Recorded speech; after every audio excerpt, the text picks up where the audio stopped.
திருச்சி மாநகர வானில் நேற்று எதிர்பாராத காட்சியொன்று பொதுமக்களை பதற்றத்தில் ஆழ்த்தியுள்ளது. தனியார் விமானம் ஒன்று அசாதாரணமாக மிக தாழ்வாக பறந்து மாநகரை சுற்றி வட்டமடித்துக் கொண்டிருந்தது.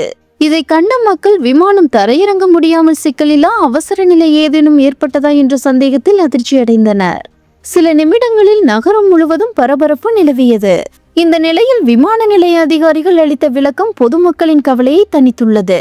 திருச்சி சர்வதேச விமான நிலையத்தில் கடந்த ஒரு வாரமாக மண்வளம் தொடர்பான தொழில்நுட்ப ஆய்வு மேற்கொள்ளப்பட்டு வருவதாக அதிகாரிகள் தெரிவித்துள்ளனர்.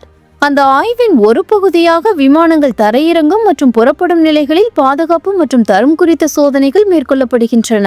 இந்த ஆய்விற்காக பயன்படுத்தப்பட்ட விமானமே மிகவும் தாழ்வான உயரத்தில் நகரத்தை சுற்றி வட்டமடித்ததாக அதிகாரிகள் விளக்கமளித்தனர்.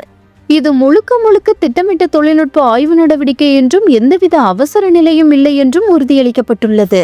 மேலும் இந்த மண்வளம் ஆய்வு நிறைவடைய இன்னும் சில நாட்கள் ஆகும் என்றும் அதன் பின்னர் வழக்கமான விமான போக்குவரத்து முழுமையாக தொடரும் என்றும் விமான நிலைய அதிகாரிகள் தெரிவித்துள்ளனர்.